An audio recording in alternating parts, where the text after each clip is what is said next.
mavzudan chetlashtirilgan holatda sport haqida nimalar deya olasiz? Sportga qiziqasizmi yo'q, kuzatasizmi kimlarnidir? Shu savol. Men o'zi 116-maktabda o'qiganimda Bosim 2 komandasi bo'lardi. O'qiganlar biladi. Doniyor aka trenerlik qilardilar. Hozir ham shu insonni bir ko'rib qolaman. Instagramlarda trenerlik qilyaptilar. Men o'zim yoshligimdan futbolni yaxshi ko'raman. Haligacha futbol o'ynab turaman. Shu men faqat sportga qiziqishim futbol.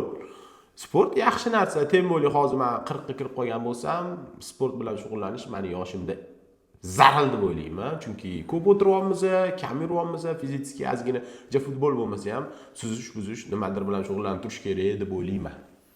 Xo'p, qo'shimcha, aka, shu savolga qo'shimcha hozirgi bo'layotgan MMA, UFC, bundalar hozir shov-shuvlar bo'lyapti internetlarda. O'shalarga nima deya olasiz o'sha mavzuga? Bunga ham yana o'zimni qiziqishimdan kelib aytaman. Menga MMA janglari yoqmaydi. Bir-birini sindirish uchun qilinadigan janglar yoqmaydi. Chunki men urush talash yoshligimdan yoqtirmaganman, lekin ishqibozlari bor. Men qarshi ham emasman, za emasman. Insonning o'zining xarakteridan kelib chiqib ayta olmayman. Kimgadir yoqadi, kimgadir yoqmaydi. Xo'p. Rahmat javobingiz uchun. Xo'p, internetdagi eng dolzarb mavzular haqida nima deya olasiz? Hozir har xil odamlar chiqishyapti, hali unisi bu deydi, unisi u deydi, bir-bir bilan urushgan, bir-bir bilan nimadir talashgan. O'shalar haqida nimalar deya olasiz? Urush talashga men hech narsa deya olmayman. Buni ham o'zimni bozordagi tajribamdan kelib chiqib aytaman. Bir xil odamlar bilan ko'rishsam, vobshe osmonda ko'rishadi, etdi-betdi ko'rishib qolsa, umuman mensimaydi. Vaholanki shunaqa holatlar ko'p bo'ldi. Biz uyga borganimizda bitta tepsa devori yiqilib tushadigan darajada uylari. O'shaning uchun ham men odam Instagramlaridan, ko'rinishidan, turishiga qarab baho bermayman. Bu Instagram ko'pi yolg'on deb o'ylayman. Ya'ni o'zimiz ham boshqa payt ham ko'rib chiqamiz. Vaqt kelsa uy sotayotgan odamlarni ham Instagramlarini ko'ramiz. Holat boshqacha. Xullas kalom, umumiy Instagram yolg'on dunyo deb o'ylayman. Xo'p, aka, xo'p, keyingi savol. Xo'p, qo'shiqchilar haqida nima deya olasiz? Artistlar haqida. Har xil mavzuda gaplashamiz-da endi, aka. Artistlar haqida o'zimning shaxsiy fikrimni kelib chiqib aytaman. Men maktab paytida Eminemni eshitaman. Shuning uchun ham menda o'zi eskidan yoshligimdan tilga qiziqish bo'lgan, yaxshi bo'lgan, lekin ota-onam qarshi bo'lganman.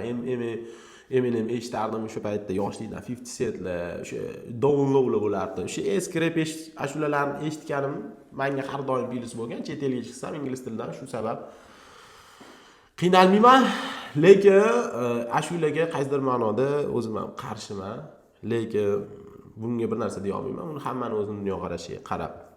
Xo'p, imminda men O'zbekistondagi qo'shiqchilar haqida deb savolni o'qishim kerak edi, sal xato o'qib qo'ydim. Xo'p, O'zbekistondagi eng jonli ijroda nomerani kimni deb bilasiz? Uni hamma biladi, Jahongir Otajon. Oxirgi payt sal bachkanalashayotdi-yu Jahongir Otajonov, lekin san'atlarni men hurmat qilaman. Yaxshi ashulalar aytardilar. Bundan 15 yilcha oldin. Hozir ham yomon emas.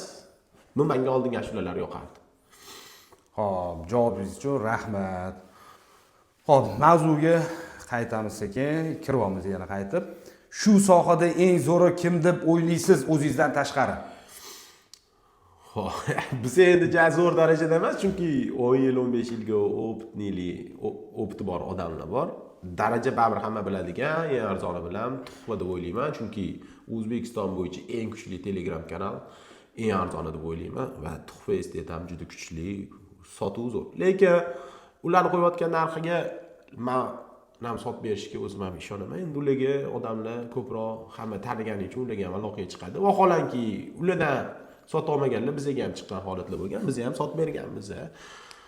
Narxiga bog'liq deb o'ylayman uy sotish hammasi. Xo'p, tushunarli. Xo'p, yana bitta shu savol davomi hozirgi paytda endi ularda obzor sal kamroq bo'ladi. Hozir eng zo'r obzor qilayotgan odam kim deb o'ylaysiz?